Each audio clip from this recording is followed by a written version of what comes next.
I call this combined reading of the PAC and the TAC to order.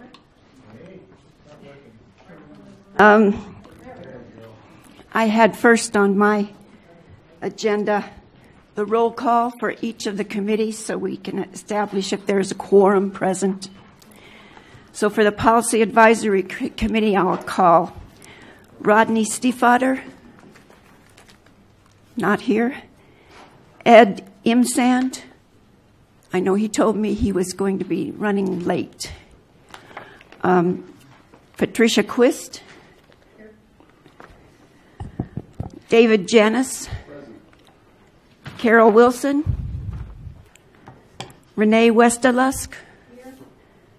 Nick Panzer. Wes Katzenstein. Lyle Fisher. Donna Thomas here. Steve Goddard. I think he's out of town. Yes. Tim Carroll. Okay, those were the voting members. The non-voting members, Don Zadiba. Here. Ryan Klausch. Yes. Bureau of Land Management. Thanks. John Kersey for the Department of the Navy. Here. Okay. And Lorelei Oviatt for Kern County. Okay. Renee, do we have 7 in attendance for a quorum?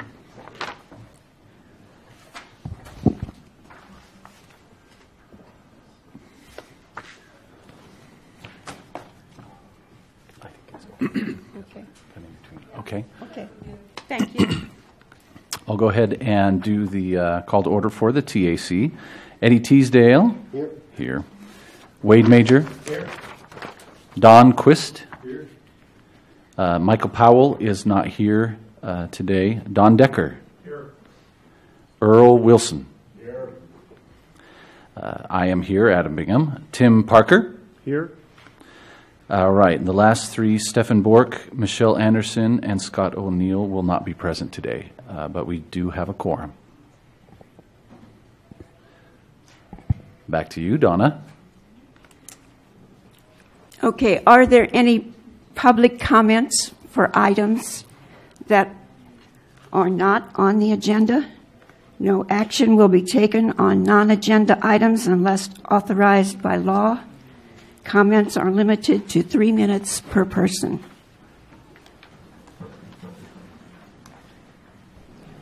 Stan Rotora. I've noticed that the Groundwater Authority has had a difficult time trying to come up with some discussion topics for the PAC, so I started putting a list together, and I'm going to go through these fairly fast because obviously I don't have much time. Number 1, do we need a Groundwater Authority presence in the Valley? Item 2, do we need a full-time rather than a part-time general manager? Would it be cost-effective or not? Do we need a finance director, either part-time or full-time? Would it cost more or less money? Do we need a dedicated Groundwater Authority lawyer to replace the plethora of agency lawyers? Would it be more or less effective? Would it be cost more or less money? Should the PAC and the TAC vote on items brought before them? Do we need next item 6, do we need a standing finance committee? What would this committee oversee? 7, the California Financing Coordinating Committee is made up of 7 financing agencies, 5 state agencies, and 2 federal agencies. Should we consider obtaining grants from these funding agencies?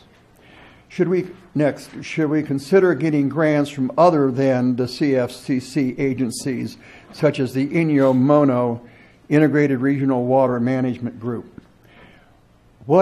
Next item, what additional funding sources should we investigate, such as Kern County for agriculture or San Bernardino County for Searles Valley Minerals? Item 10, should the comment period for the Groundwater Authority, the TAC, and the PAC be extended from 3 minutes to 5 minutes to be common with the City of Ridgecrest and the Indian Wells Valley Water District? Item 11, should the Groundwater Authority meet in the evening when more people can attend rather than in the morning? And item 12, and last, how should the Groundwater Authority be implementing the DAC outreach? we've got a plan, but we don't have any outreach is the problem. So we need to, I think, figure that out. And I do have a few copies that I can leave. I would. Thanks, Dan. I would. If I could get you to pass those Okay, down thank that you. way. And I'll leave a few copies up here at the desk for those of you who want to look at them. I think I got most of them, Stan. Is that's good. Thank you. 2 extras if anybody wants them over here.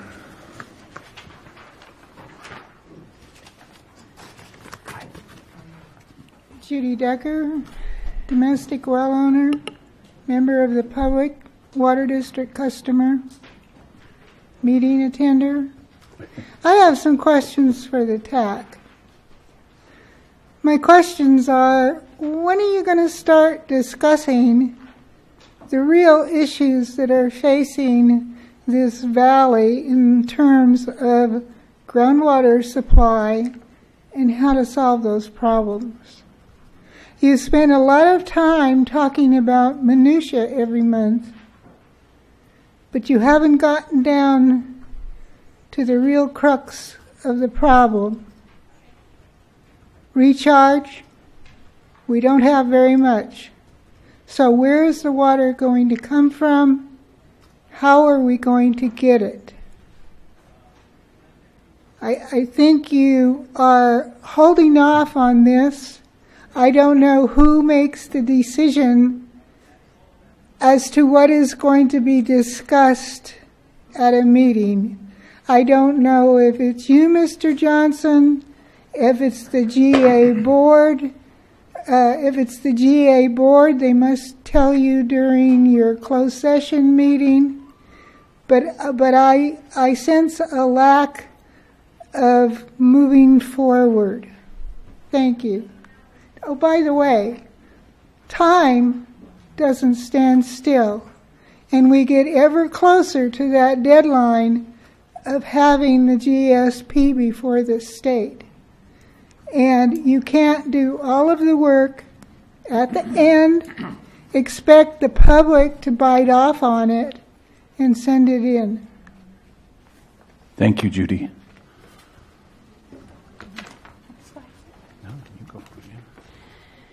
Item Are 3. there any more? I'm gonna ask if- Are there any more, Any more public comments? Okay, item 3 on the agenda is discussion on the well registration form, the pumping report form, and the pumping fee fax sheets.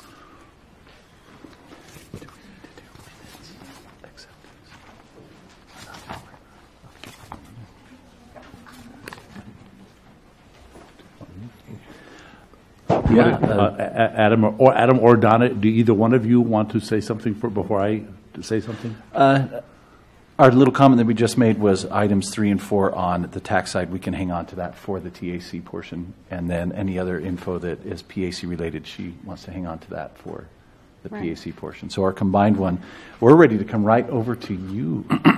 Okay. Okay. Thank you, Steve. You're welcome, Adam. It's good to see all of you. Steve Johnson, Stetson Engineers. I'm not sure if I'm your Water Resources Manager or part of the Water Resources Manager team, but we are here for this is a joint TAC and PAC meeting. This portion of it came about, I want to make sure all of you, and I'm happy to answer questions after we get done with this to make sure it's clear, because I've got a lot in my head about how this has all come about, because things are going pretty fast.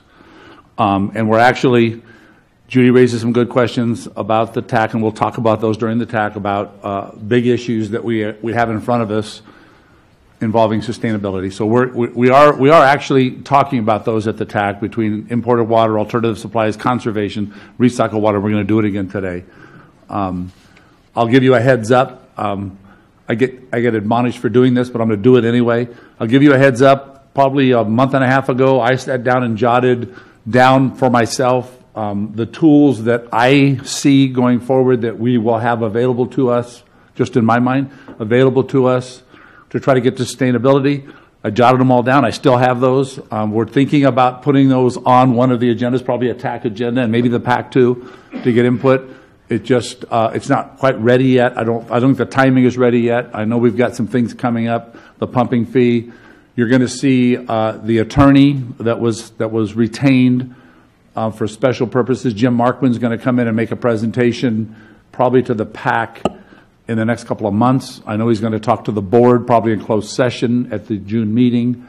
So we want to get some of those things in place, and then we'll be daylighting some of these other thoughts. But I want to assure you that your concerns about where we're going, we're not, whether or not we're presenting it at meetings, because there's a certain formality to our meetings here and the board meetings.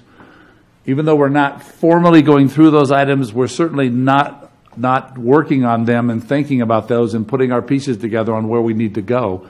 We are looking at the long run at this and the big picture of where we need to go with all the items that we've all been talking about: conservation and recycled water and imported water and all the different ways that we're going to try to get to reduce pumping and who's going to reduce and how much.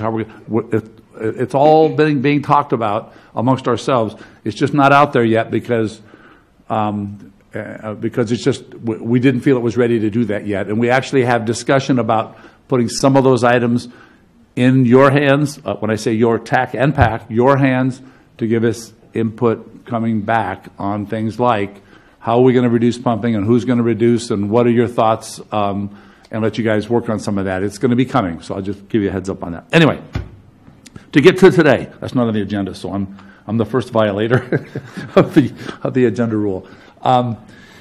For today, for the joint meeting, this came about because there's been a real push. As you know, the board has been working a lot. And this, frankly, wasn't something, it was something we knew had to happen.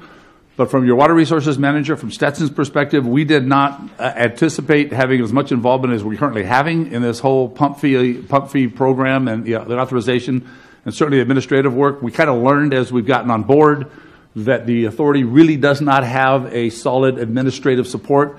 We're getting, you folks, for me, absolutely, but you folks are getting tremendous help without having a full-time staff that is paid for by the authority, for folks that are volunteering to do their work like Adam and Donna.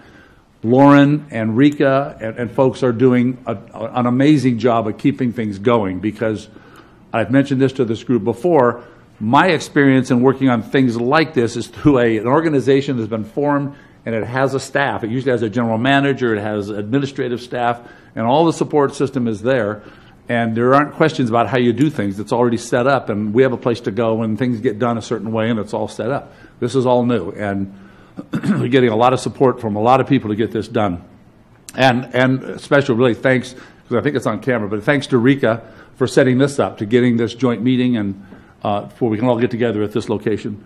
I know there was a question in the last TAC meeting that came up about parking and availability. I hope we solved it for this particular meeting. The parking problem that was complained about at the Water District, which I think we can figure out. I don't see it as a big issue. But anyway, we're in a bigger location. Shouldn't be any problem parking today, I hope. So we're good there. Anyway, our support for the pump fee. A lot's been going on. You've seen the first draft of the ordinance. There's been a lot of discussion. There was a workshop, a lot of give and take. The board, through the board and the staff, went down a certain path to develop costs and stuff associated with developing a pumping fee. Frankly, what we provided was support to them to try to keep whenever they wanted information, we provided them information to develop, the numbers around what that pumping fee might be. That's what our role was.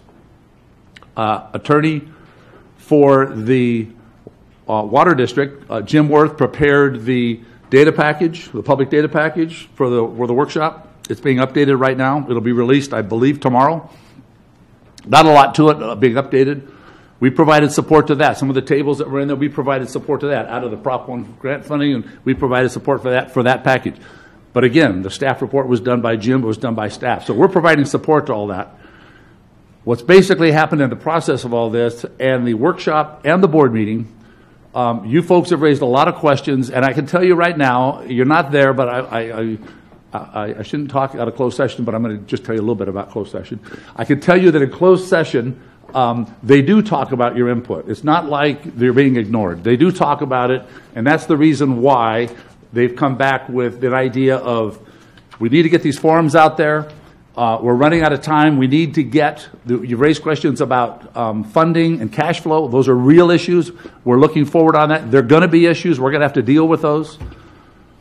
With those cash flow issues, getting the assessment together and coordinated as fast as possible is going to help with the cash flow. That's part of the reason why they're hurrying to get this thing going, is because we're going to have cash flow issues. The longer we wait, the more of an issue it's going to be. So some of the driving force is cash flow. So we're working on that. And the board is certainly aware of the concerns about where we went, where they went, and a whole public data package went on the first pumping fee. It's a fee, not an assessment, but on the first pumping fee. And it was large, and when we got the comments back, we went back and talked, and there was a lot of discussion and give and take amongst the agencies about how those costs should be accounted for, how they should be done. And it was reduced quite a bit. And what I want to make sure you guys don't think happened, because it did not, was that, well, they just gave you this big, huge fee with everything that they wanted in it, and then because there was some complaints, they came back and think you're all going to be satisfied. That's not what happened. Everybody put their best foot forward in that first package about what they thought should belong in there. When they got the input back, they realized that there was a lot of pushback on it. So they went back, and everybody that had money, had funds in their recovery of past costs and things, they all basically sharpened their pencils and figured out what they could do amongst their organizations to try to reduce those costs. And so that's how it got reduced. And that's how the new public data package was prepared, which you've seen. I think it was released at the last board meeting, and it's being revised again, and we should be released tomorrow for the 21st, for the meeting on the 21st. So you'll see that. You won't see a lot of changes, but there is some stuff that has been changed. Through all of that, there's been concern about public outreach and public input. I'm going to tell you from the closed session, there's a lot of discussion about making sure that we get all that input from you folks. So it was decided that the best way to get input was to get these forms out in a draft. These are draft, and I want to tell you the process we're going to go through so you know what we're trying to accomplish here. They also discussed putting together a frequently asked questions. I'll call it it's an FAQ, a FAQ, whatever. Put something like that together for everybody to see where the authority is going. So we worked amongst ourselves with the staff to prepare the forms and prepare the FAQ, and we ran it through our what we call our GA staff team, okay? And that team involves 3 attorneys, 3 general managers, and their support staff, which provide a lot of good input, and us on all the discussions that have been going on around that. We put those drafts together. They were modified several times. They're in a draft. They were sent to you in a draft last week. We've already got some comments, so changes are going to be made, at least on one of the forms that we already know about. I'll explain that to you. But the discussion was around, we should, amongst the board itself, we should run these through the PAC and the TAC. Both the PAC and the TAC have input on these forms, both from a technical standpoint and from an advisory, public outreach and an advisory standpoint. We should have input. It only made sense rather than to have us try to go to 2 meetings and go through the same discussions and have a lot of the same comments from the same kinds of people on these forms and this fact, that we should do it together so we can get it done one time and then move on. That's the reason for the joint meeting. And I hope everybody understands that the goal here was to try to get your input for sure, so we certainly want that. And the other goal was to try and reduce the time and effort and the cost to do that. There was another direction that was given to us, and I'm going to be straight with you, because I always try to be. It's always easier to be straight with you guys right up front, and we'll figure it out later. But at least be straight with you guys right up front. There was also direction from the board that they did not want to have the discussion on these forms and the fact to be a big discussion about the pumping fee itself. They said if you leave it wide open, you guys are going to be there for 3 hours. And I said that's fine. There's other places for that. That was what the workshop was for. Frankly, that's what. There's an informational meeting on the 7th. Which questions can be answered there. And then there's the board meeting when they're going to actually adopt, and there'll be a public comment period there. So there's going to be plenty of time to talk about the pump fee in general. Our direction from the board was for today was to provide specific questions of both the PAC and the TAC together and get responses back, and then we as the staff, the water resources manager, whatever you want, we as your staff basically, we will take those comments and make whatever modifications we think are appropriate based upon the questions we're asking. So, Steve, can I interrupt you real quick? Sure. Question. June 7th yes, is, say that again. it's an informational meeting, no board members. It'll be here at 6 o'clock in the evening. The notice hasn't gone out yet. Okay. Rika will send it out. It was decided by the board we would have this. I believe it's still good because I haven't heard otherwise. Ron, we're still good. In your current. It's going to be an in your current. I'm sorry. Okay. In your current. It's about fees? It's informational, no board members, questions about the pumping fee. And the frequently asked questions will be available. The So goal like was when the date, if it says August 1st is the start date, do we go like a blah, blah, blah discussion like that? That'll happen at that meeting? yeah, If we have questions why on August that? 1st, the first date Okay. to start reporting, that, all of that stuff. Yeah. Okay, good. So it's going to be wide open. There'll be no board members present. The intention is to ask questions of staff of how we kind of got where we are. We hope to have legal counsel here if there's questions about the legality of Sigma, the legality of the pumping fee. If certainly, I know what I know, but I'm not the attorney that should be questions for them. I can answer questions about what we've done to support the board and the staff to get where we are, and I'll be there for that for sure. But Ron will be there as the GM, and I think Ron's going to generally run the meeting. I'll be there with Ron. I assume we're going to have some legal counsel. Jim Worth, I think, will be there because he's prepared the public data package that's going before the board on the 21st. So that's the purpose of the 7th. Cool. And they'll send out an address and location in Yeah, that should be good. I talked to Rika just yesterday because I hadn't heard anything about the format and agendas and what we're going to there may not be an agenda. It may just be a notice. But one of the goals is to try to do outreach ahead of time and we see a lot of the same people, and there may be a few new people. We see a lot of the same people to try to make sure we get as much outreach as we can before the 21st. That was one more outreach before the 21st. Okay. So that'll be on the 7th. Sorry about that interruption. That's good. I'm glad we clarified. A lot of times, I appreciate that, Adam, because a lot of times we have a lot of things on our head that we know are going on and not realize that maybe other people don't know the details that we know because we're doing it every day. So there. Anyway, going on with that. So we were given specific questions. What I'd like to try and do, I'll read them or Adam can read them as the chair, but I'd like to kind of what we do is do the forms first, and then just open up any questions about the FAQ that people might have or suggestions, changes, or more information or whatever, and try to get through those because that's really our goal today is to get input back from you on the two forms based on these 3 specific questions, not on the whole world, but just on these specific questions. I mean, we can vary a little bit, but my directions were specific. Ask the questions and stay on task, and then we'll do the FAQ, and then after that we can break up. One bit of information I wanted to give you. When we prepared the draft well registration form, okay, and we've done this before with other places, and we have registration forms. We kind of did it on some guides and things we've had before. Doesn't mean it's perfect, but we tried to tailor it as broadly as we can for the different, circumstances that we believe are out there that we need to try and bring information in for the well registration for ongoing monitoring of production. So that's how it was put together. Consistent with that, we prepared internally the draft well report form. Well, you'll notice the draft well report form follows a lot of the registration form with all of the different kinds of reporting that might be done, whether it's a water meter, electric meter, estimate of production based on ag, commercial and industrial, or what. There's a lot of different categories with ways to provide that information on the report form. I'll let you know right now that form is going to change. That is just a placekeeper for the kinds of information that it will end up on a report form. What we will do, what our intention going forward is, once we get the well registration form in a reasonably good format, okay, and we're ready to go, and assuming everything happens on the this is assuming things go the way they're planning, and everything passes on the 21st, and we're a go for, as Adam said, for reporting on the 1st of October.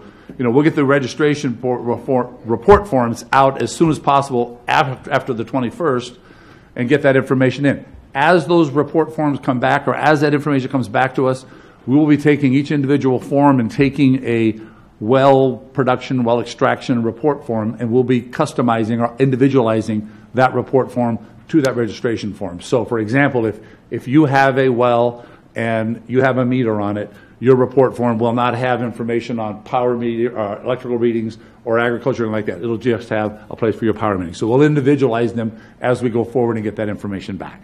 So one of the comments we got from the team was this report form is way too complicated, way too much information. Information is going to confuse everybody. This is just a placeholder to make sure that we're getting all the types of reporting that might occur. And that's the comment we want from you folks, from the PAC of the TAC.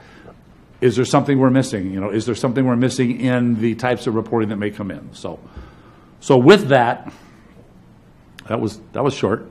I told you guys when I started this that I talk a lot if I get going.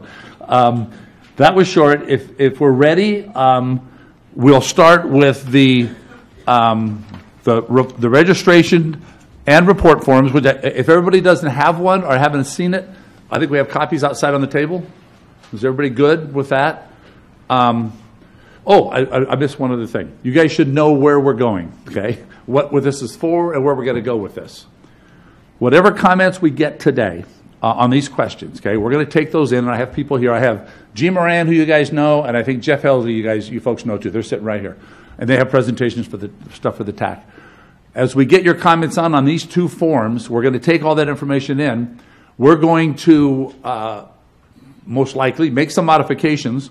We're going to kick these forms back to the team, which is the GMs and the legal counsel who looked at them before, kick them back to them, make sure they're good with those. And once we're all good with the changes that we have, they're going to the board for approval at that point.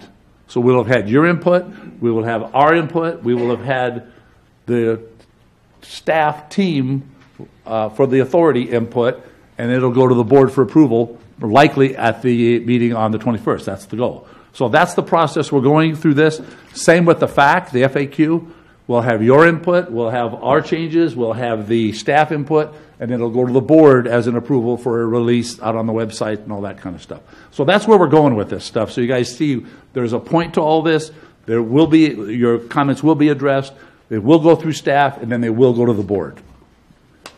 So maybe do you have any questions with what I've said so far? I have a question. Sure. So just so I'm clear, there's the registration form, which probably won't change much. There's the production reporting form. Yes. That we see today. Yep. That's going to change a little bit. And Most likely, and you're going to solicit input. And you're going to give that. You're going to compile that, give it back to the GA committee, right? And then they're going to look at it, and then they're going to roll it out. Correct. So when is the public going to get a chance to look at that production form again before it's rolled Before out? the board meeting on the 21st. It'll be part of the board package. Okay? And so you know the timing, it's a good question, and going forward, the timing on this is, I already mentioned that after the 21st, I'm not the board, remember, so don't shoot the messenger here. I'm not the board. Assuming the board goes forward with all of this, we will be sending the registration form, the final form, after the board approves it. We'll be sending that out right away and hopefully getting input. And we'll have some follow-up to get input on the registration form. Once we get that, we'll be modifying the report forms and getting those all ready to go. And when the report forms are all ready to go, sometime before August 1st, probably in mid-July, enough. I don't want to be too far ahead of August, but I don't want to be too close either, to give people enough time to let them know that if this all goes forward, that the reporting starts August 1st, we'll be sending those report forms out to everybody. The report forms are set up right now. This was decided. It's in the ordinance. If you guys saw the draft ordinance, it's written this way. It's a self-reporting process. The report forms are sent to the well owners. The well owners read the meters. The well owners do the calculation on production, or whether it's a power meter or water meter. The well owner then does the calculation on the assessment, writes down the assessment, writes a check, and sends it to the authority. It's not like your normal water bill or bill. We read the meter in the water bill. Eventually, we might end up there, but for right now, it's set up to send out the report form, and then it's all up to the well owner to then send stuff back. That's the process. Which comments are wide open for that? Not today. At another point. Well, I mean, just a comment. If PG&E did that to me on my electric bill, my electric bill would be like quarter of what they would pay. I don't, this wasn't my, as you can say on the message, it wasn't No, my. I know, but it factors in. Right. To a lot of Understand. this. It's all connected. These are good comments, and maybe the comments go to the board, because I'll just tell you this, because I told you I'd be straight with you guys. We didn't set it, my suggestion was to do it a different way. Yeah. It was changed to do it this way, and this is the way the board ended up doing it. Or I shouldn't have the board, the staff of the board. But you're the face of the board. I'm the face, For that's us, why. so I got big shoulders. Yeah, I'll take it. But it wasn't the way I was going to do it. But this does cut down. From the perspective, there's a flip side of that. If it works, let's hope everything works, it does cut down cost significantly for staff. So I'll just let you know that. That was one of the reasons. Is there any other questions on what I've said so far? Oh, Tim. Yeah. If well, no, because this will be a good one. No, Steve, if you could clarify the de minimis user in this in terms of fee, I think I understand, but then also registration. And then there's the issue of the wells that have a single well with like 4 households, and how they fall out in terms of the fee and the registration, just so everybody understands. Okay, there's been a lot of talk back and forth about de minimis users, and there's definitions of a person and all that. My understanding right now, okay, and I'll do don't let me forget the second part, which is what we're doing for the registration. My understanding right now, it's a person that uses 2 acre feet or less in a calendar year. Pretty simple definition, okay? And a person is anybody, okay? But there's a qualification, in my understanding, that's also for domestic use. Right. So that means that if you are ag and you're using 2 acre feet or less, the interpretation is you probably aren't de minimis, that you may have to report if you're ag and not using less than 2 acre feet. If it's ag, if it's not domestic, so it has to be domestic. It has to be a person, which is anything. It could be a corporation or anything, a person. But as long as you do for domestic use, 2 acre feet or less is de minimis. I don't care if there's 4 wells or 4 houses on a well or 10 houses on a well. If it's under 2 acre feet and 1 well, then it is a person. It could still be considered de minimis. So that's de minimis. Okay. Now, for what we're doing now, our goal right now, and Jeff, you can correct me on this because I know Heather's working on it because it's gone all over the map, but I believe our well registration forms are going to everybody that we have. And the goal is, and that was one of the comments I think we received from the audience, because we got people on both sides of all this, but and understand all that. But at least this effort is to go to everybody that we have and try to get registration. Not that we're going to do anything with de minimis or do anything with domestic, but at least start that process so that we can get ahead of it. We talked about this before. We're a lot late on this process and getting information about production. And everybody knows that, but we don't get done until we start, so we got to start. Right. Okay, great. Okay. That's good to clarify, because I wasn't sure about that, but then it seemed the way things were progressing. Yes, that was. The microphone. Yes, it seemed like that was the way things were going, just based on the meetings. So I just wanted to clarify that. If anything changes, I will let you know. But my understanding, we're sending it to everybody. Yeah. So that was all the questions I had. Thanks, Steve. Thank you, Tim. So at this meeting that's coming up, is there the opportunity then, if people are concerned, the co-op group, 4 to 10 different small homes that only use it for their domestic needs, but it is all being pumped from one well, is that then in essence, if you want to get away from that, you got to drill your own new well? Or is there going to be a fee that possibly could be reduced, or the fee will be applied to the 10 families that say and split up with how much they're pumping out of it? Yeah. That's going to be type of question. The fee is going to be attached to whatever the ownership of the well is. And if there's a co-op and there's several people that are on one well, somebody's going to be responsible for the fee, and they can apportion themselves They'll apportion themselves. Yeah. Cool. Adam, I have a question. It's a follow-up on the question that Tim asked and that Mr. Johnson just at least partially answered. Many of the co-op wells, 4-way, 6-way well sharing, many of those are using per household are using less than 2 acre feet per year. The combined total may well be more than 2 acre feet per year. But if the households there were actually on individual wells, they would all be de minimis, be declared certified as de minimis. So there is a question of fairness in a way. It really doesn't matter whether the water is pulled from one well or, let's say, 4 wells, if the quantity per household, per parcel, is less than 2 acre-feet. It looks a lot like de minimis.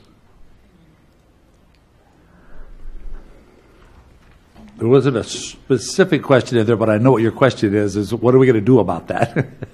And I agree with you, Don, that is a question. It's an interesting question.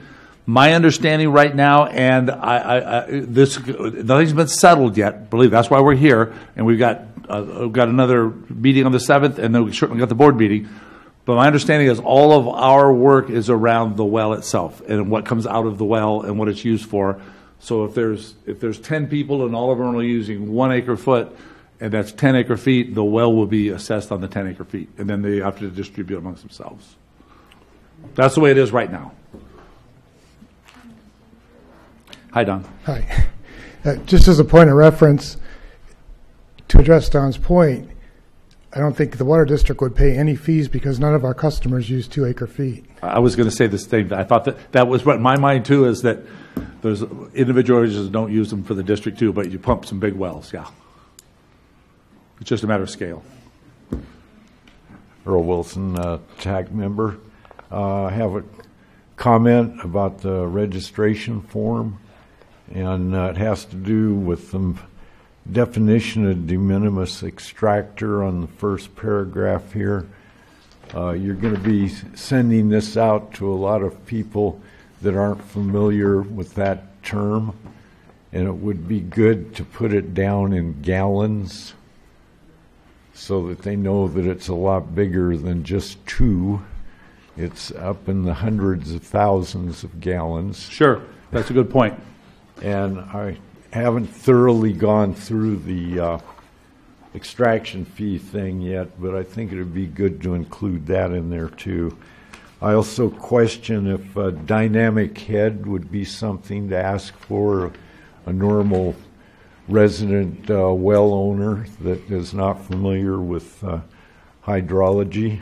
Mm-hmm. And it'd be nice if they could give you what they think the elevation of the wellhead is from a ground level standpoint. Yes. Because we're playing with foot drawdown per year. I've worked at places where we were dealing with thousands of feet.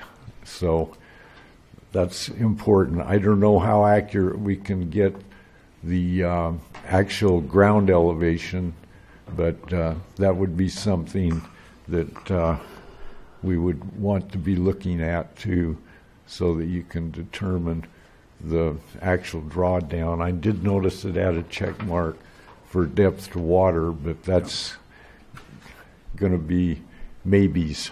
Yep. Also have another comment on the monthly report form. Each one of your monthly water usages is in tenths of acre feet. And then right below that, we want to determine this to 3 decimal places. That rounds back to hundredths and not tenths. Thank you. Thank you. They're all helpful. Thanks.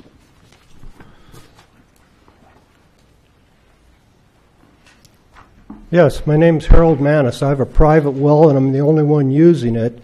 And your comments and the way you fed it to us today, you're starting to remind me of what the definition of the high desert car salesman in 1950s was. How are you going to, or why someone who is on a private well, who has nothing growing on their property other than creosote bushes, you even want to register them? You have people out here that are retired, been retired for 20 years or so, and now you're going to come around like you're wanting to set them up to pay for your money flow, the cash flow that you're wanting to get set up here. So why should they even bother to fill this out. It's not going to affect them because they know they're not using more than, we'll say, 12, just on even 15,000 gallons a year. That's if they take a bath twice a day, maybe. And you're sounding almost abusive as someone who's wanting to be tyrannical. And you're not making people happy about it. It's one thing if they're drawing it and having watched how little you've put on the, well, we'll just say 1 acre foot, and you want to charge the ag people $35 per acre foot, but they're drawing down more water from their usage than most of the people in this valley are. And so you're trying to set everybody up here to what? To pay the bills. And it's not fair. And I've watched this, and I've also watched my well go down over the past 30 years, go down about 40 feet. And I'm happy I got 60 feet of water when I had them put the pipe in, because the standard at that time was to put, with the new well, was to put, give them 40 feet of water. And my pump would have burned up 10 years ago, probably. So I held back on this until I looked this over, because I wouldn't even know about it if I didn't come to the meetings occasionally. And how are you're just trying to get everybody that started coming or was curious about this, and you want them to register their wells? What are the penalties you're setting up? You say nothing about it in here. What are the penalties if somebody doesn't register their well? And they don't have anything growing around their house, but you see a well pump out there. You're going to want to start charging them what? 100. Well, if they're drawing less than 35, are you even going to bother them, or is it more paperwork or cost for you to keep track of them? In fact, some of the information you're probably looking for on here may not even be available except through the county in Bakersfield, if it's still there. But I appreciate your listening to me. If you have any answers, I'd appreciate to hear them, because I'm not building up much respect for this, other than an undertaking to start taking money to cover what the agriculture has been doing to this valley. And I've watched what they did down in down around Garlock when they were growing alfalfa there 10 or 15 years ago, and all of a sudden it dried up because the water got bad or whatever. Thank you. Have a good day, sir. Thank you, Harold. Yes, this is in public. I have just a real quick question here. Are you going to, Steve, go through the 3 documents at some level before we actually are talking about details in them? Or are we at the point of talking about detail? We are. What I was going to do, I was, and maybe we could do it however you folks want, but I was sort of making the assumption that folks would look at these documents and then provide comments, so we wouldn't have to go through them in detail. And when we were ready to do it, I was going to ask one question at a time and then get responses back so we could get through the 3 questions. So we're getting to that point now with the 3. Yeah. And we've already got some comments back that relate to the questions. Okay. And the other coming meeting on the 7th, it's kind of like a workshop. Yeah. That will be the point for really in-depth questions, personal questions that meet those people who have their pumps and they want to know how they are being affected. Sure. Okay. You know, this joint meeting puts those TAC and PAC members who are sitting in the audience at a significant disadvantage as far as participating in your discussion. We have to get up and shuffle up here to this microphone. I'm pointing out the obvious to you. This is obviously a very clumsy format for our meeting, and I understand why it's done the way it is, but my comment still holds. Those in the audience are at a disadvantage. There's no way to give and take and actually have much of a discussion.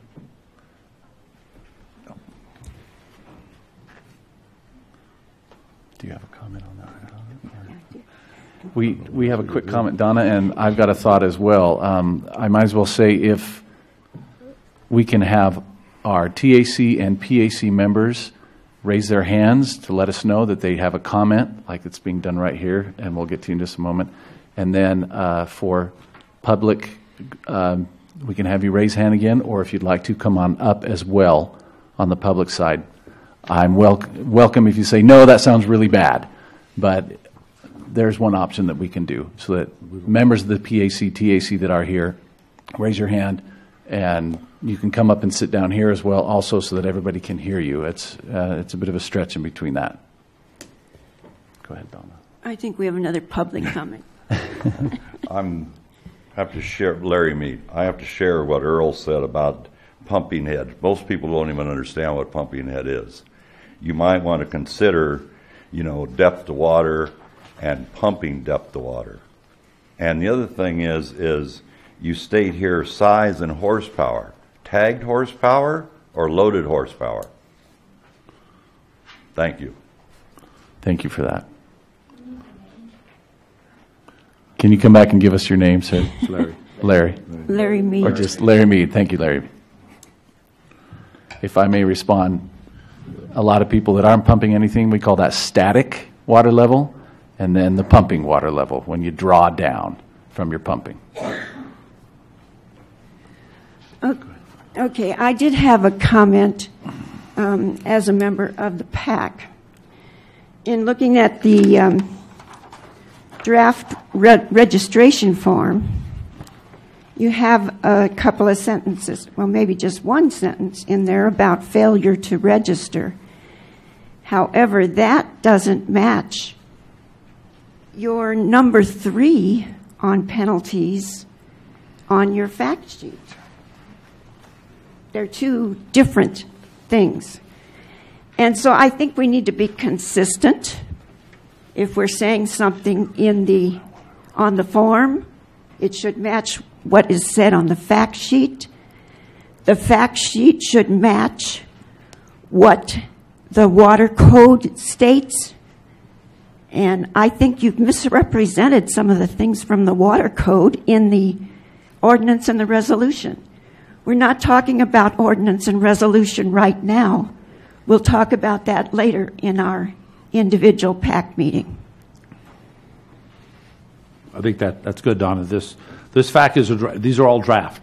So this FAC and the description of penalties and things should be correct, and so we want to make sure we do get it that way, in addition to the registration form. I had one other comment on the page 2, I think it is, of the reporting form. I don't understand the listing for zones. Zones 1, 2, 3, 4, 5. I don't know what that refers to. That's a placeholder again. One of the concerns was, again, this is a draft form, very, very general. We did include, we got some good comments on ground surface elevation plus depth of water, things that we were looking for depth of water. We figured that some people would likely may not know their depth of water.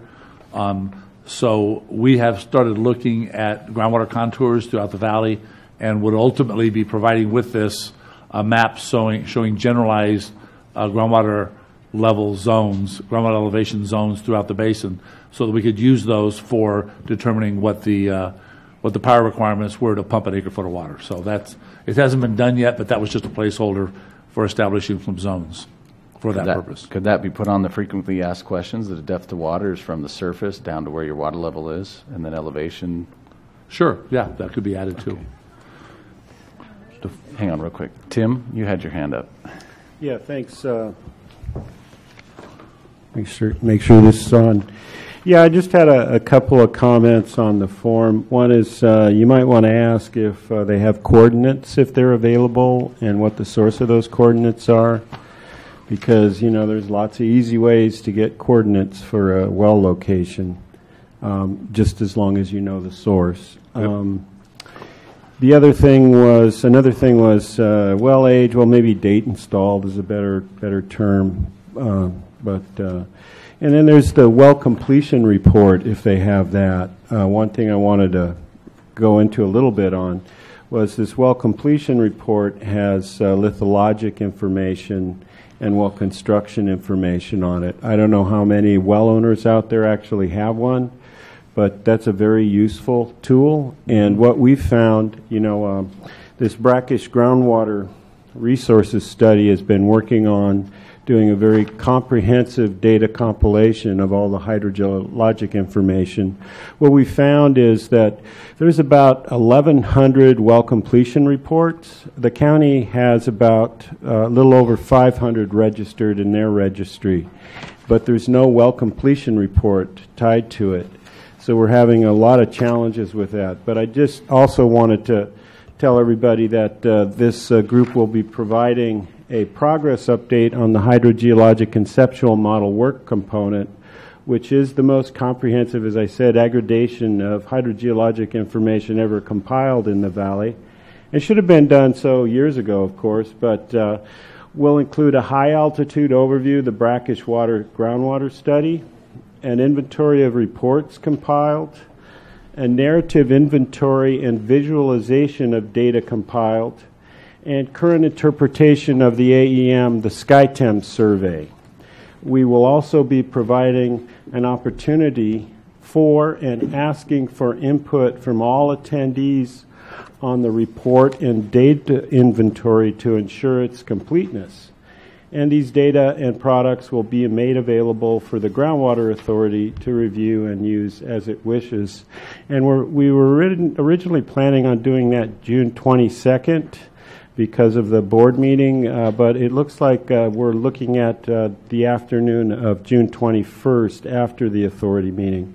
But there'll be more information coming out on that. And I know there's been a lot of questions about the SkyTem survey, and we want to make sure that this information gets out to everybody, and we really want to make this a two-way discussion to get information, to give you an opportunity to provide input. Anyway, thanks. Thank you. Yeah, Eddie. I had sort of I don't know if I'm on. I had a couple of sort of general questions and then sort of specific to the forms. And I touched on this earlier about well registration. I personally don't think it's going to be as easy as others might think. And so I think what's going to happen is you're going to submit the request, and that information is going to kind of trickle in. And so really, until you have a really good understanding of how much water is being used in the basin. And again, we're not supposed to talk about fees, but the two are connected. So my thoughts are you might want to wait for the registration to happen. Yes, you're going to get some reporting going on, but you might want to hold off until recalculating your pumping fees until you get a better sense of how much volume's being pumped in the basin. And maybe that should be touched on in the June 7th meeting, but otherwise it's just going to be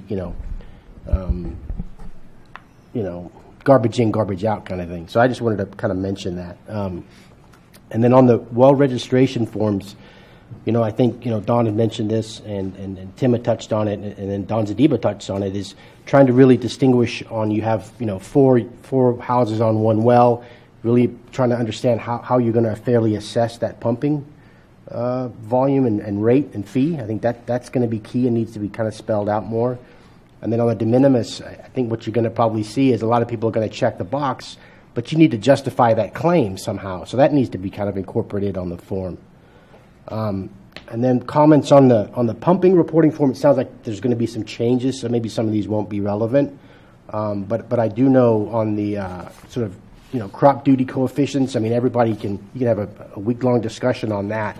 But if if you're not metering your well, trying to get everybody to agree on a crop duty coefficient, I think that's going to be more applicable to ag. So that needs to be spelled out. And then on the domestic use end, there's a sort of a coefficient that's been put in there, sort of a fudge factor, maybe providing some more documentation on how that was derived.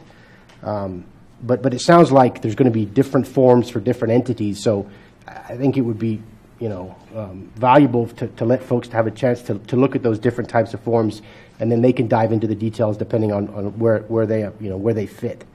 And then another thing, I mentioned it earlier, is policing this. I don't know how you're going to do it, but also like on flow meters.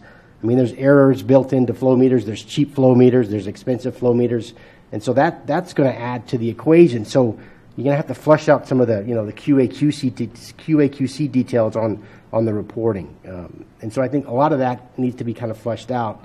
in the next month or so before you start talking about how you're going to institute the fees. So that's kind of my 10 cents. Thanks. Thank you, Ed. Hey, Don, you're next. But before you go, when we're done with kind of comments here, do we need you to then state the first item that's a part of those three? And then we'll kind of get into that first question set up. Yep. And that'll help us move forward on what needs to be due for our combined portion here. And then when we get to that point, I'm inviting, of course, public that would like to come up then with your comments. We'll switch to the public side so you can come up and give your questions and comments to us. Yeah. That would be greatly appreciated. And Adam, a lot of the comments we're getting relate directly to the question. So folks, if you've given us input on some of this stuff, we do have it, so we don't have to do it again. When we give you the questions, we've got some good comments on the forums already, but we're going to be asking that question again, but I do have them. So, do you want to hold off on that one, Don, for him to give the first one, or go right ahead? Yes, that's your choice, Don. Right. Okay, go for it. I have a many-page detailed set of comments on the forms themselves, and I won't go through that here. Say it again. Can you speak into the speaker? I am using the microphone. You got a little bit closer. You're too tall. Yeah, I'm too tall. All three of the draft documents are in obvious, rough, uncorrected form. And they also are, it's obvious they're coming from the rush to accomplish this task. And we can all understand that to some degree, except that there have been many professionals involved in the creation of these forms, and they're shot through with misstatements and absolute missing items, which I find disturbing. In my comments in my detailed package address those. I'll go through and I'll read a little bit of a summary on all three documents, one after the other here. This is about 4 minutes worth or so. The draft FAQ is clearly written so far as it goes. It is factual to a fault. However, it does not even mention the critical public cooperation aspect of the GA activity. That's a very important thing. Public cooperation is the key to this all. To emphasize this failure, read the third item on the first page of the FAQ. If you have that, you can look at what I'm talking about. This paragraph discusses penalties for non-compliance. This is on the very first page of the FAQ. A description of this draft FAQ as being harsh is not too strong. This writer and others have pointed out to the GA board and staff the unnecessary and damaging approach to reaching out to the public many times in the past, and many of these comments are in writing. Here is a sentence from a report that I provided to Stetson Engineers as part of a TAC response to presented items 3/16/2018. Here's the quote. It is expected that well owners would provide meter readings to the GA authority as requested on a regular schedule, likely to be monthly. The assumption of honest reading and reporting is a proper relationship between the GA and the well owner. There's no mention in this FAQ, which is really the introductory to all of this, of the absolute requirement, the need for cooperation. That means trust also. The draft well registration is reasonably well written and complete enough for its intended purpose. However, this well registration and subsequent water usage reporting should be done via an online digital account. This is not 1918, this is 2018. And filling out paper forms and shuffling them around in your own office and then shuffling them around at the non-existent GA office is ridiculous. Such an account would be identified by username and protected with a password as is the customary design. Setting up online accounts will greatly reduce the inevitable transcription errors that will occur and will provide a convenient storage of ongoing and past reports for all parties concerned. Annual reports can be easily prepared from the individual digital account reports. It'll take some time to set up such a system, but the time spent will be repaid in short order. There are many business software packages that can be directly utilized to this endeavor. More detail of this online registration suggestion is given in my report here. Anybody, I say anybody, who is computer savvy that has some business software experience can write this package in very short order. This is not complicated. And the account button could be on the IWVGA.org website account. And the accounts initially would be given to those affected pumpers who will be paying production fees. And the de minimis users may have an account at some point. I don't know what the exact purpose would be, but the idea of registering and then somehow shuffling the paperwork required for the monthly reporting the old-fashioned way is just completely and totally bogus. I'm trying to make this as strong as I can. This is the modern world we're in. Draft pumping report form is shot through with misleading, unnecessary, and simply erroneous entries. Who's going to manage the fee collection and accounting task? Since the GA has no permanent office space, where would the paper records be stored? This draft form, that's in quotes, contains perfect examples of the deficiencies that are present in a hard copy report compared to an online digital submission. A major criticism of the paper method is the requirement that reporting party do a series of arithmetical operations on the meter readings that are being reported instead of managing those tasks using embedded algorithms in the digital report itself. Attempting to manage this task using loose paper reports is guaranteed to result in far more mistakes coming from both the reporting parties and on the part of management. Furthermore, the summary reports that will be necessary to manage this effort will be far easier by digitizing the records from the very beginning. In the detailed comments that I've got, many of the errors that I see were actually addressed in a submission that I gave to Stetson Engineers back in the early part of April 5th. It talks in there about the ways to calculate water usage from electric meter or other methods. And there are other methods that are, I submit, better and more accurate than attempting to do an electric energy use calculation. For one thing, virtually no well has motor and pump efficiency values except for whatever may be published from the manufacturer. But as the pump eye and bowl wear, the pump efficiency goes down, and who knows what it actually is. There are other better ways, and if you look at that report that I did provide to Stetson, it explains in great quantitative detail how you go about these exact issues.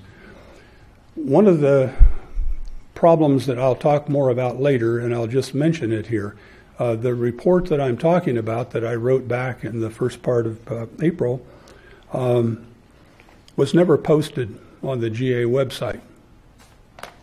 And I think that the papers, the reports that the individual committee members do write and submit to Stetson Engineers absolutely need to be posted.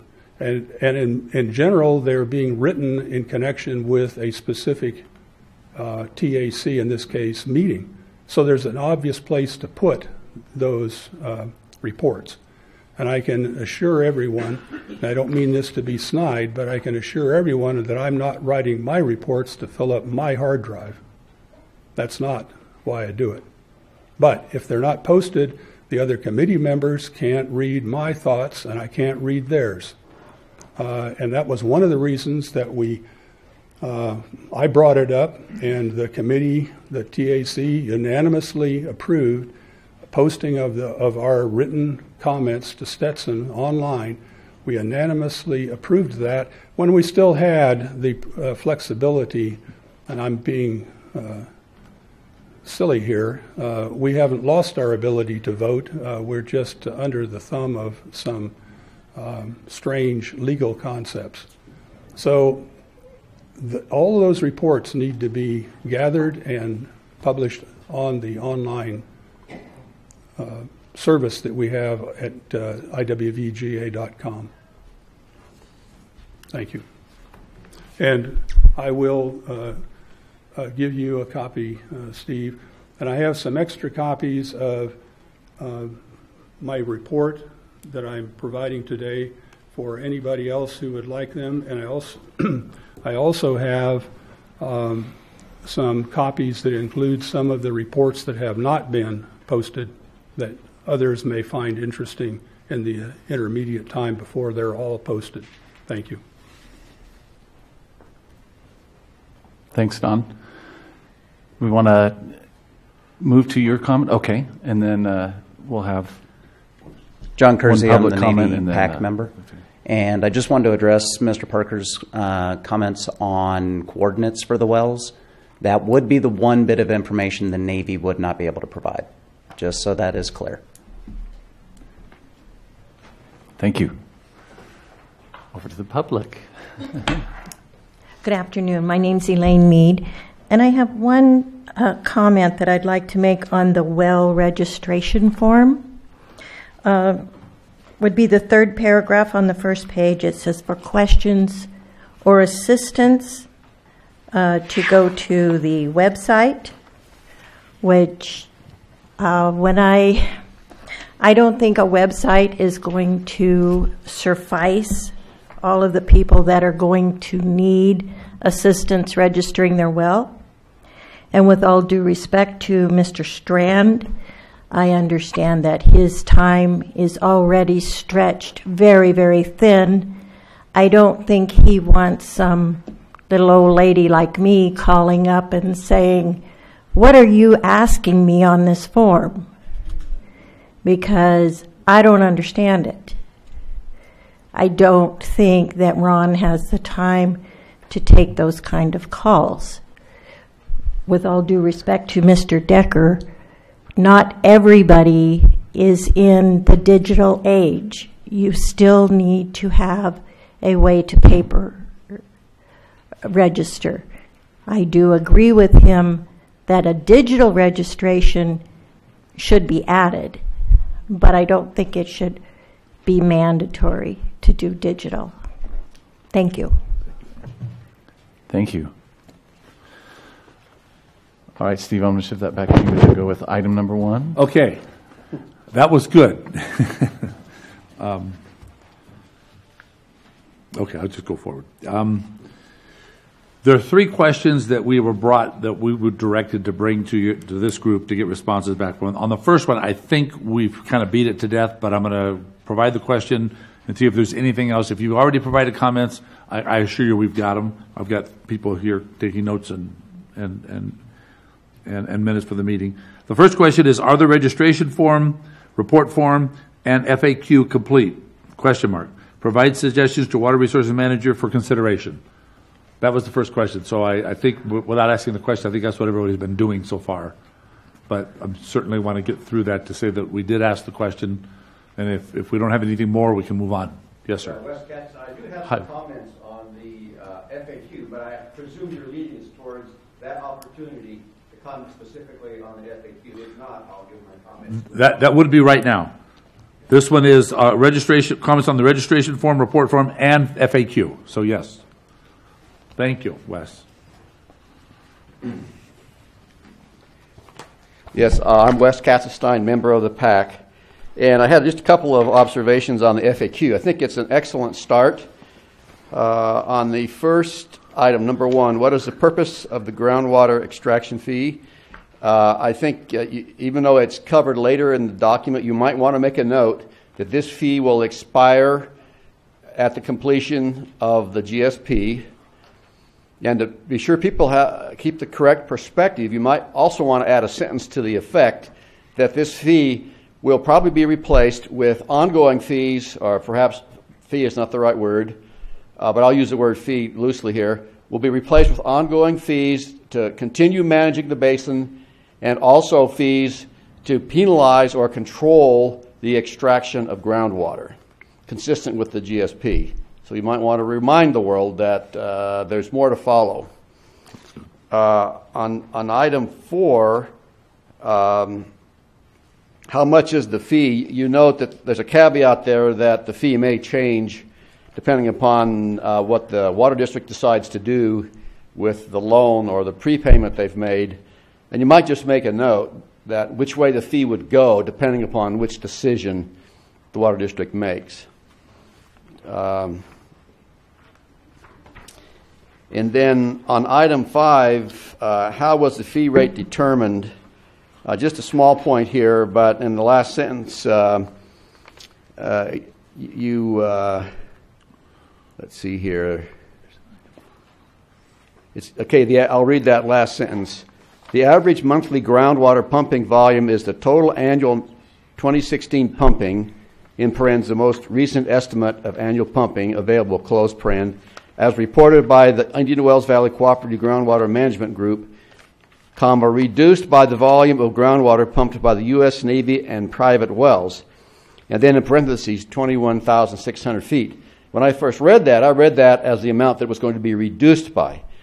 And looking at some of the other documents, that 21,600 feet is really the remainder. Correct. So as it's written, it seems to imply that's the amount that will be subtracted from the total based on Navy and de minimis, when really it's meant to be the amount that remains after that subtraction. Yep.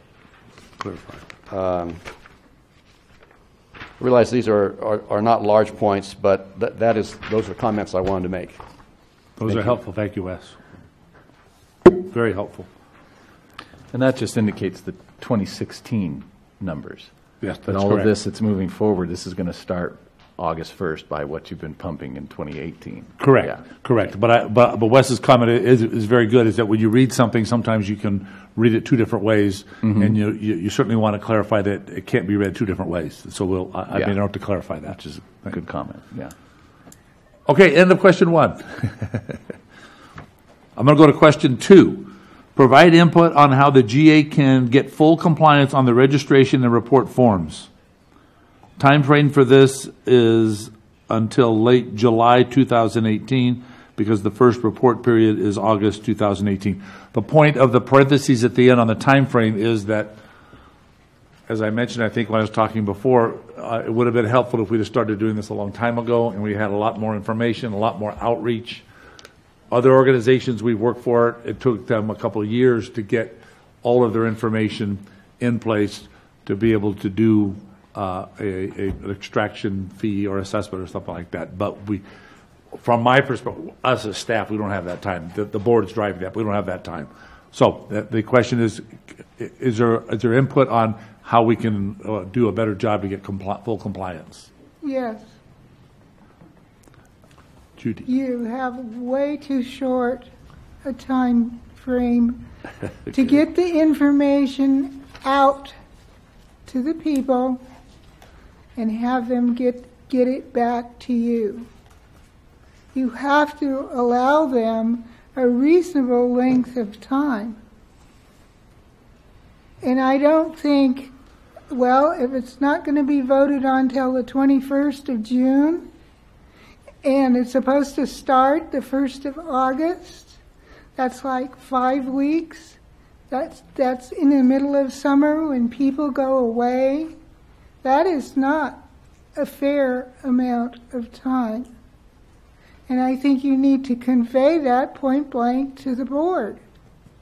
You still, as far as I've heard from different people, have errors in your well list as to who owns what property and who has a well, and so you are going to have problems that way.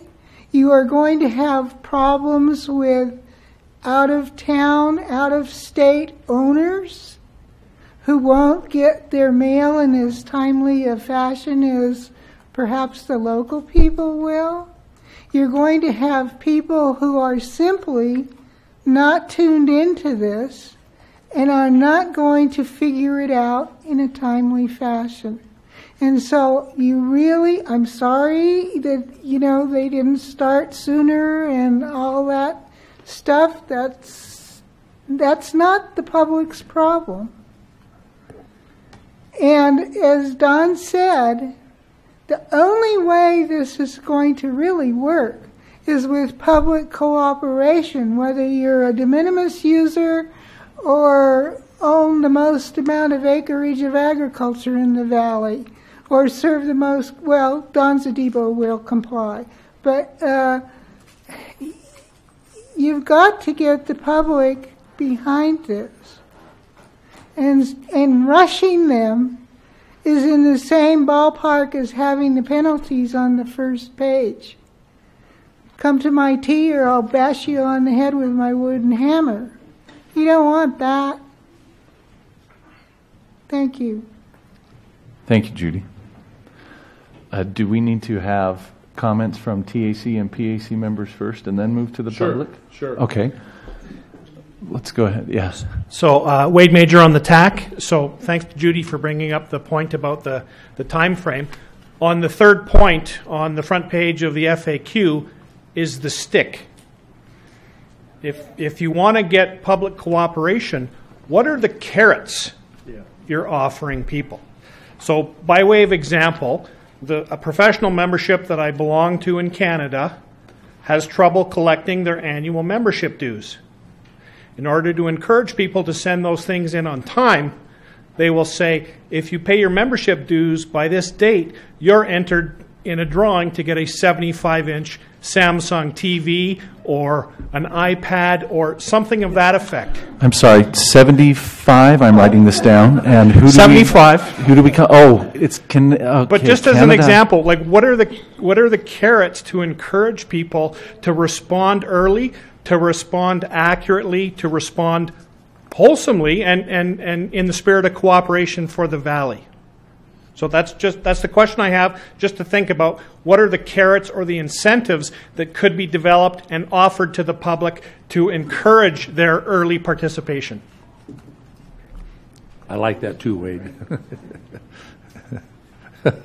Hi, good afternoon. Derek Hoffman, legal counsel from Meadowbrook. Hello. So as I've said numerous times now for Meadowbrook, we're not opposed to paying a fair and reasonable fee. And we're also supportive of the need to register the wells in the valley and get data that comes along with registering wells. And I just have some comments today to echo some of the comments that have been made and make a few additional points. The first is that, again, as Ms. Decker had said, it is moving a little quick. And when I say it, I mean the fee. Because imposing the fee in line with the registration and getting these forms out all at the same time, more or less, doesn't create a window of time long enough to begin gathering the data that would ultimately affect what the fee is. In other words, if you start the registration process and start gathering information on what's being pumped, give yourself a window of time long enough to get that information, and then you can present a data package that would hopefully fill a lot of the gaps that already exist. But as of today, what's going to happen, the path that we're on right now, is that the data package is being drafted as we speak. It's going to get posted tomorrow, and that's what the fee is going to be based upon. So that's a quick schedule, and it doesn't resolve the many data gaps that exist in the process that we've identified.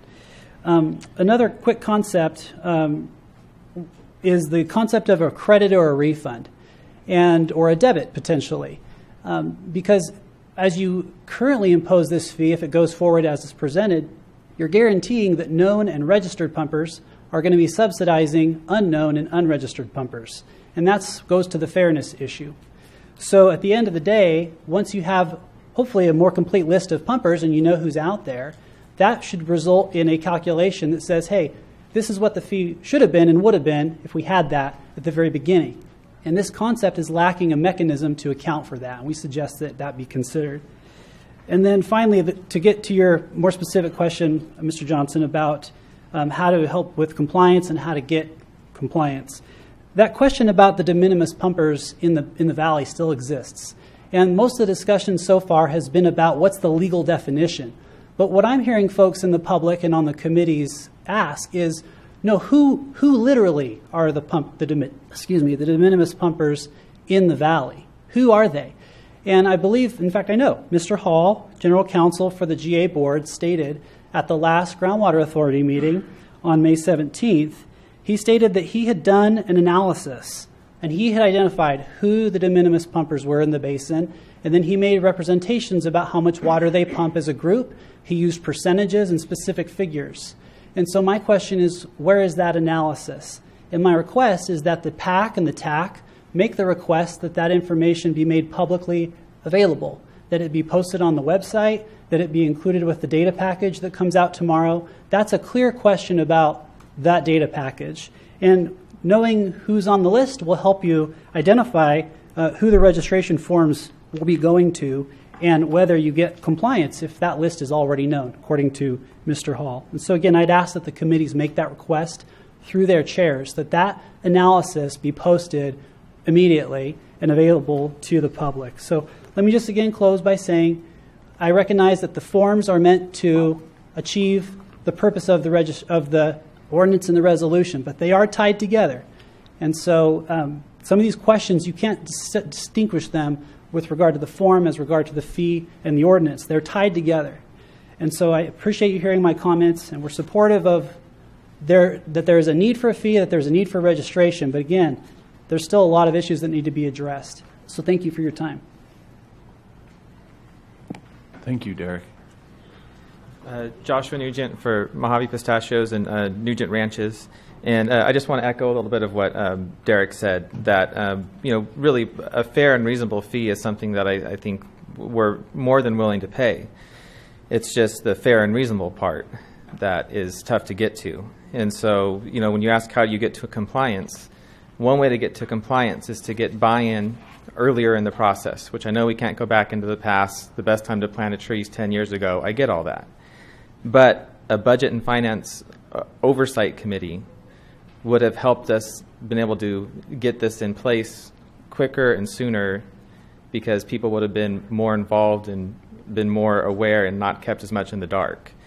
And that's why having everything be rushed because of the lack of funds, now we're trying to backfill, is why it's moving so quickly. If we had more of a planning horizon in the past, we could have seen this coming and had more time to develop a well registration drive and all of those other things. So I just want to say that there's no problem with paying a fee. It's getting it to be fair and reasonable and done in a timely and correct fashion. And just one thing I wanted to point out, I know also that that this fee has been found to not have any negative CEQA issues, but if someone's driven out of business in this valley and they can't water their fields anymore, that would be an environmental disaster. So I just don't know if that's been considered as well. So thank you. Thank you, Joshua. Yes.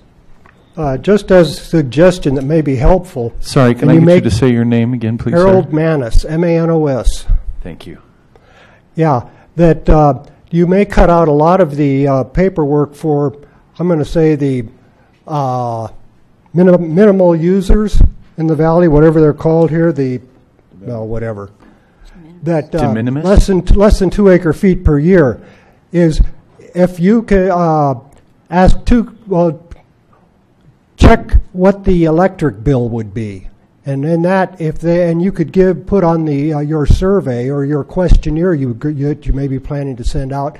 If your electric bill is less than so much per month, if you're using less than so many kilowatt hours per month, whatever, as SCE puts them out on their bills, you don't need to fill it. You wouldn't be using it, and you can tell from the average family consumption of water in the valley. You have that information already, what the average is, and you can tell how much, whether they have a 2 horsepower motor or whatever they would be using.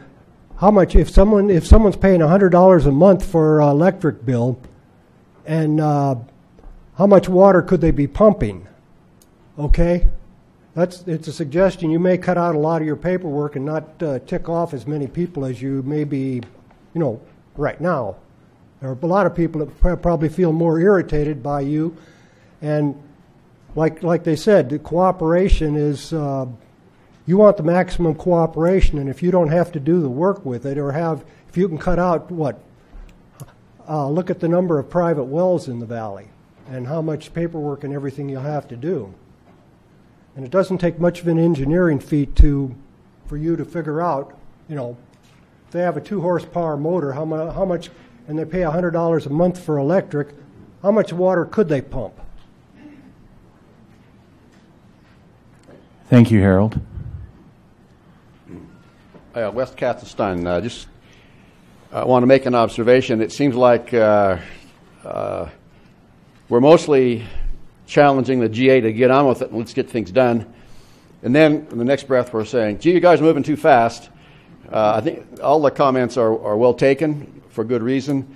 And then, of course, folks are talking about gaps, using the word gaps in kind of a generic form. I think we need to kind of keep a few of these things straight. First of all, I believe there is a gap in knowing who the de minimis well owners are, and that's been stated, and we need to get that registered, get those folks registered and get the word out. But we have until the end of October to do that.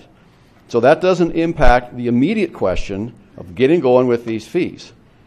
I think it's pretty safe to know that we do know who the large pumpers are, the ones that are not de minimis. There might be a little bit of a gray area in the area of cooperative wells. There may be some cooperative wells that might fall in the de minimis bucket that really shouldn't. I think so. There is a bit of a gap there. But I don't think the fact that we need to get all the de minimis well owners registered should delay getting on with our fee. I think the question of getting the word out needs to happen. That's a bit of an issue. Get the word out now. So we kind of need to keep our gaps straight and maybe have a list of different categories of gaps and not just use gaps as a generic way to slow a process that we need to move forward with. Thank you. Thank you. Any other comments from both public and PAC, TAC members on this item number 2? Okay. Back to you, Steve. We'll go to item number 3. Yes, all good comments. And believe me, I'm writing this all down, so don't none of it's being ignored. The last question, and remembering everybody, I don't mean to be a guy bad news, but TAC, you guys have a whole agenda, and PAC, you guys have a whole agenda still to go through, so we're going to be here a while. The last question, and this, I think Judy will definitely have a comment here. Does the TAC PAC have any changes, additions that they can provide to us on the current well identification list to make it more complete and accurate? I know, Judy, you've already responded to that one time that there are mistakes in it, but we want to put it out there that if somebody has anything that they haven't given us already on sources information or corrections to what's on the list, we want to reach out to try to get that information. So I think we've asked several times. We've got a lot of information, but okay. Well, I think Don may have something. All right. Well, I waited too long. TAC and PAC members coming up. If you've got comments, questions, I also recommend, this came pretty quick this week, and so if we have anything that isn't discussed today, but we have questions or comments, concerns, we can still email those to you, each one. What time do we need to try to get those to you? I'll tell you that. I'll tell you this. I have a call tomorrow morning with our team. And we need to report on what we did today. We're going to go through this stuff with our team of what we got and try to decide. So we'll be working on whatever changes we need to make, but they won't be made because the call is like 10 o'clock tomorrow morning, so that we not a lot of time to do that. We're also going to be getting reports on the TAC. Don is part of the TAC, so Don will give us a report on the PAC, I'm sorry. So we'll be doing that. We should have these forms revised by early part of next week on where we're going. So on all of these questions or the stuff we've talked about today, if there's additional information you want to provide, don't hesitate giving it to us. Okay. We're trying to move fast to respond to what the board staff is asking of us. So I'm trying to move fast, but certainly don't hesitate, especially on this last one when it comes to, because the well identification information, that's going to be ongoing stuff. So in the information. So Donna and I, jump in, would you like? We encourage all of our, I'll say the TAC members, if you have any additional thoughts, comments, et cetera, go ahead and email those straight to Stetson, and you can also put me on there as well, and I will also make sure that they did receive those in a hopefully very timely manner for them. Yep, good. Go for it, Donna. I just had one comment. I think we need to check with the county to see what has happened in their filing system or somewhere. But I think at one of the GA meetings, we were told that they started sending information to the state in 1980 for lists of well permits or whatever. My well was drilled in 1974, and I did not see my name on the list, nor do I see the names of some of my neighbors in our area where I live. And it might be the pre-1980 issue. So how can the county resolve that?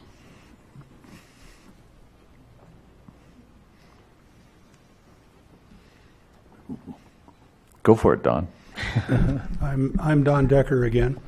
The question of public outreach, which is kind of at the heart of trying to do especially a de minimis well registry, is a very hard thing to do. And I can speak to you directly as the chairman of the Indian Wells Valley Domestic Well Owners Association, that reaching out to that community that we're talking about is, to say it's difficult is an understatement. And I think in the end, some field work will be absolutely required. There are many, many obvious, not just de minimis, but in the current scheme of things, the cooperative groups that are sharing a well that for which that well has exceeded 2 acre-feet per year, a lot of those folks are simply off the radar, in the modern way to say it.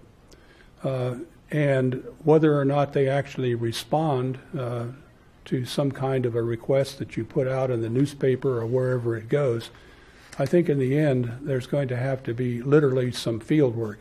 That's where the numbers that are in the Todd report came from. Gus Yates spent 2 weeks himself out roaming. Got a lot of dogs tearing into his pants pockets too. So that's my comment there. There's no easy solution to that. I think you have the major pumpers, partly because they can't hide, and partly because they are trying to be responsible citizens. I'm not trying to be mean to them at all.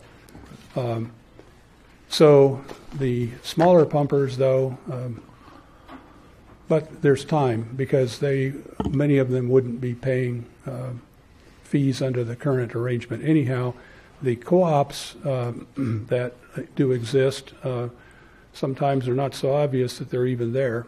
Some of them have properly registered, and I suspect some of them have not.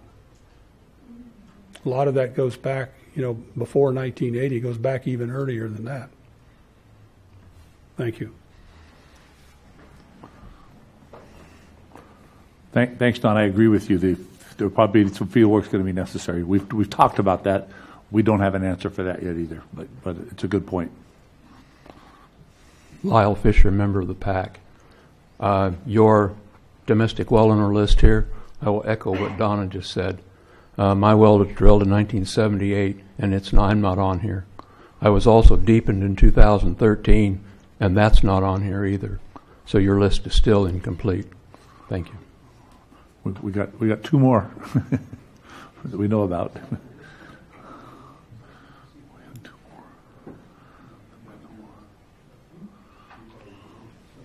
This is no offense to the Daily Independent or the News Review, but Sorry to interrupt. Judy, can you tell us who you are? you just did. Oh, I didn't say your whole name, gal. I'm Judy Decker. Thank you, Judy. Unfortunately, there aren't as many people who get or read the newspaper as there used to be.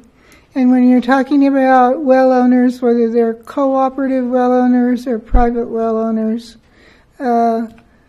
many of them live in the country. They don't get the paper. So you're going to have to find a way to reach them. And we discussed this at an earlier meeting. It seems like the only way to do it is through the U.S. mail. I wanted you to be aware. Don't put something in the newspaper and expect a big response because you put it in the newspaper. Thank you, Judy. I have a question, Steve. It's kind of loaded. So if I'm a fly on the wall tomorrow morning at your meeting with the GA and you're kind of reporting back on some of these comments that are kind of Actually with staff, not with the board. Yeah, just okay. Staff. Just staff. I mean, when they give you these directions, and they're pushing the fee, and you just mentioned it earlier that, a lot of times this takes some time to develop. I mean, are you pretty vocal about that? Or are you just kind of like, yes, we'll here's our marching orders, we go? I mean, it seems like, because you have the experience dealing with this, and it's obvious from comments today that this is kind of being shoved through too fast, and nobody's opposed to registration for the most part. Nobody's opposed to the fees. It's just how the fees are calculated, and it's just going to take a bit of time. And so is that message? Does that get back to the right people? Because you're the connection, and so yeah. Well, I will say. Again, talking out of closed session, which I tend to do sometimes. Talking out of closed session, that there is very clearly a very free exchange of pros and cons of how things are going, how fast they're going, what the issues are, what the problems that we haven't even started to address yet. Things like Don had mentioned, how are we going to get out? What staff do we have to go out and do the field checks? Identifying Ron as the contact person. There was discussions about all of this. I am vocal. Our office is vocal during those discussions about what we think should be done, or what we can or can't do, or have trouble doing, where we need help.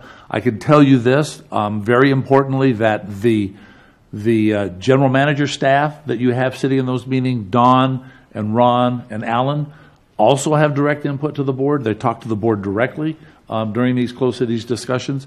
And then certainly, and folks in the audience may not want to hear this as much, but legal counsel, all three legal counsels are there to talk about and give their input on where we're going and what the direction is and why we need to do what we do. I can tell you that a lot of the drive from the legal counsel is around more getting things done. Well, not just that, with staff too.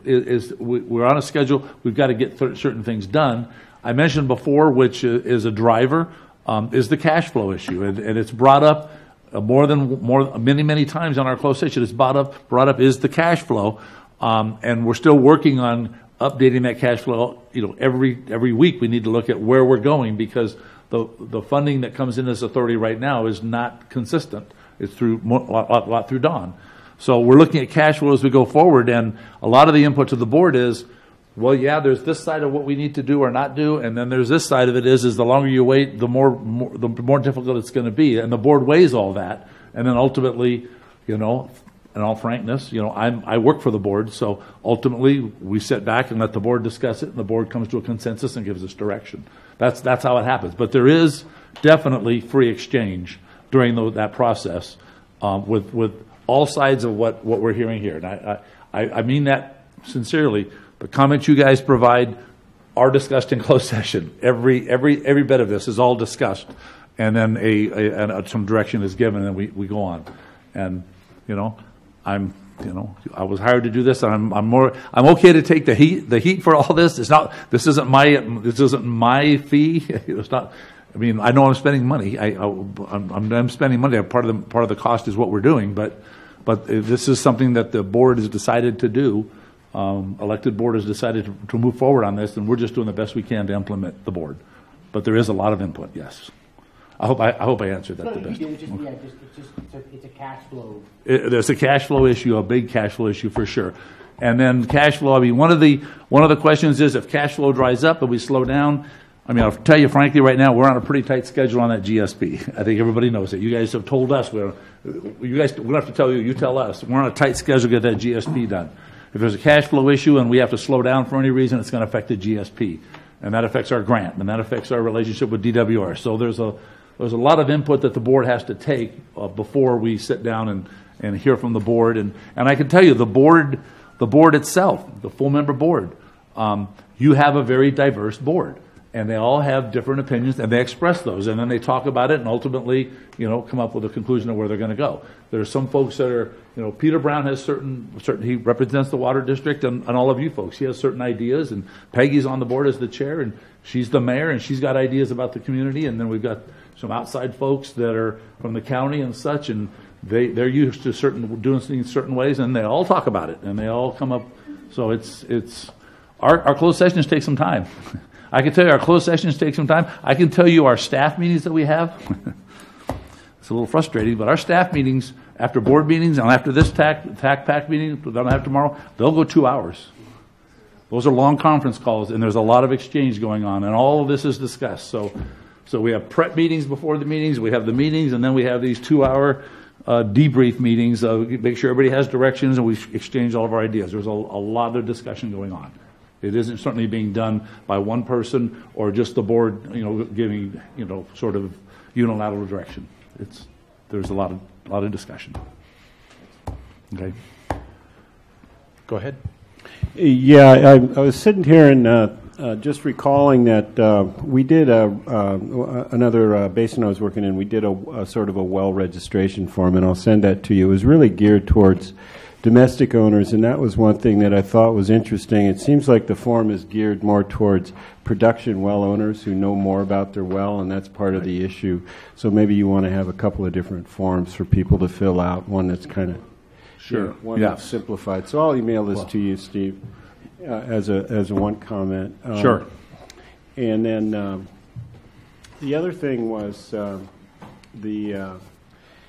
this idea of I'm working in a number of basins, and I just wanted to say that this whole thing with fee and rate studies is something that's kind of in its initial forms in a lot of basins. So this basin is moving forward in a pretty rapid way as compared to the other basins out there from a statewide perspective. I know, Eddie, you're working in some other basins, and it'd be interesting to hear your perspective as well, but I think that's important for people to know in terms of what the relative things are that are going on.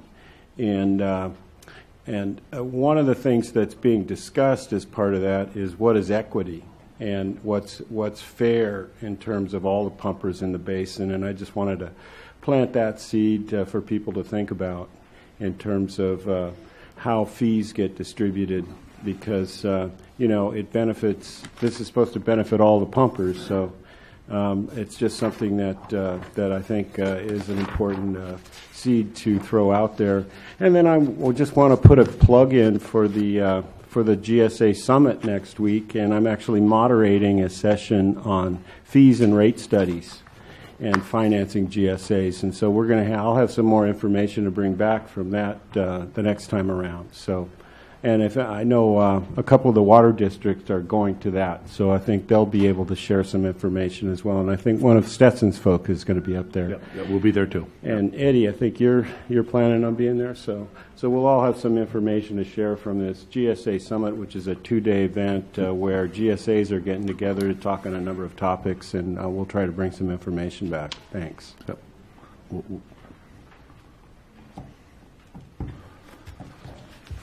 Thank you, sir. That's all right, the last any other question. PAC, TAC comments, and also public? Okay, we'll head that back to you, Steve. I just want to say thank you, everybody. I mean, Be assured, I understand the frustration, and I don't take offense to the comments. I am not a car salesman. I believe you, I'm not a car salesman, but I don't take offense to the comments. I know that there's frustration, and you gotta talk to somebody. So, I wish the board was here, but they're not. But so we appreciate all the comments, and we are open to comments, all the comments going forward. So, that's it. Thank you. Okay, thank you. Okay, this combined meeting is adjourned to the individual PAC and TAC meetings. The PAC will be meeting over in the Kerr-McGee Center. TAC members, you'll stay here, and you're now welcome to come up and sit down for the presentations for the TAC side. I'd say what, you got 5-10 minutes? Make it fast. We're going to burn through that. We're going to burn through that probably. It's being portioned out.